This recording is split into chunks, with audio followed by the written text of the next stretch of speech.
Welcome to the Tech Egg. Don't get scrambled. Enjoy the video. Hello everyone. In this video, I will explain how to fix a G35 sunroof, guiding you through common issues and their solutions. Many G35 owners encounter problems such as water leaks, grinding noises, or a sunroof that simply won't open or close. We'll cover the most frequent culprits, like clogged drain tubes and motor assembly issues. Tackling these problems early can save you from more extensive and costly repairs down the road, keeping your car in top shape. A common issue is water leaking into the cabin, often due to clogged drain tubes. There are 4 drain tubes, one in each corner of your sunroof tray. To clear them, open the sunroof and carefully pour warm water into each corner. If it doesn't drain, gently insert a flexible line, like a piece of weed eater string, to dislodge debris.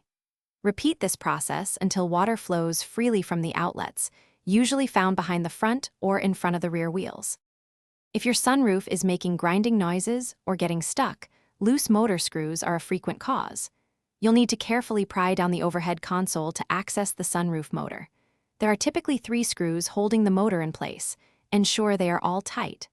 After securing the motor, clean the tracks thoroughly and apply a thin layer of 100% silicone grease. This will help the sunroof slide smoothly and quietly. To prevent future problems, regular maintenance is key. Clean any leaves or debris from the sunroof tray and seals often. Lubricate the tracks and rubber seals with silicone grease at least twice a year to maintain smooth operation and prevent creaking. After any repairs, or if your car battery has been disconnected, you may need to perform a reset. Simply hold the sunroof's tilt button for about 15 seconds until it cycles and resets itself. Thanks for watching. Consider subscribing if I helped unscramble your problems.